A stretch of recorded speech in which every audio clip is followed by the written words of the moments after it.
Hallandale Beach commissioner is making headlines for her controversial comments about a U.S. congresswoman. Some are calling her comments very inflammatory. Local 10 News reporter Sarah Anwar is live now with the latest bizarre behavior coming from Hallandale Beach. Sarah. So controversy and Facebook rants are not anything new to Hallandale City leadership. This latest comment is from Commissioner Anabelle Lima-Taub. It was directed at U.S. Congresswoman Rashida Tlaib. That representative recently made headlines for using profane language in her vow to impeach President Trump.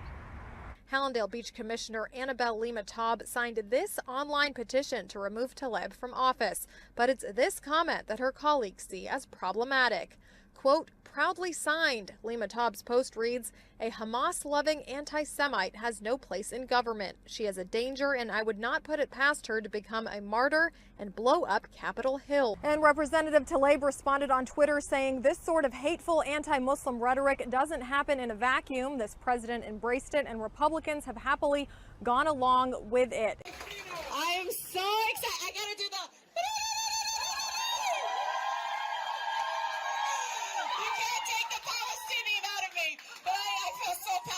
today, I gotta tell you.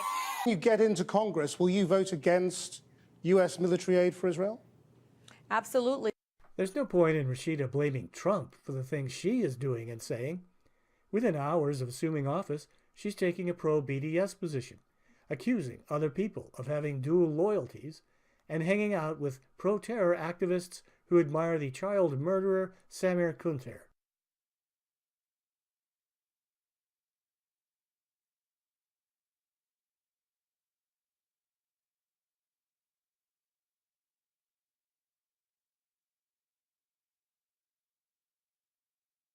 Rashida is clearly letting us know where her loyalties lie. She is a provocateur and has been for years.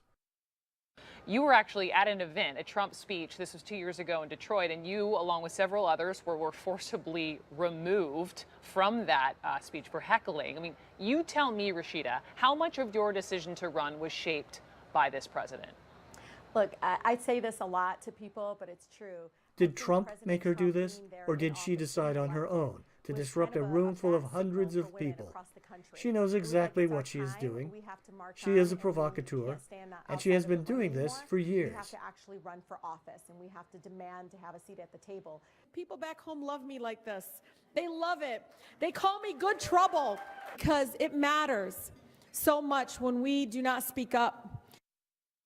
But if Anabelle Taub speaks up, then CAIR tries to fire her. We want an apology. We want Commissioner Taub to apologize for her comments, to have a complete recant of everything that she said.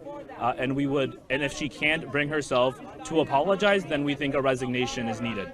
CAIR Director Rasha Mubarak claims Lima-Taub is criticizing the way Rashida prays. This is something that we, the broader community, not only the Muslim community, are tired of. CAIR is calling for Lima-Taub's resignation. Well, of course they want her resignation. Getting people fired is all they ever do. And that's why we are very firm in asking this elected official, Lima-Taub, not only for her apologies, but for her immediate resignation. CAIR tells us that they stand with the Jewish community.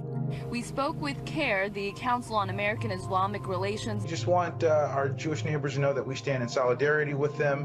When you have people of the Jewish faith being targeted and attacked, we recognize that it's our job as American Muslims to speak up and to stand with them side by side. An attack on any one faith community is an attack on all faith communities. But they don't. They stand with Rashida Tlaib and the BDS movement. They claim they defend the First Amendment. And we defend the First Amendment every day. Take care. But they don't. Like clockwork, at a rate of more than once a month, they get people fired for saying something online that CAIR doesn't like. And Anabelle Taub is 2019's first victim of the wolf in sheep's clothing, otherwise known as the Council on American Islamic Relations.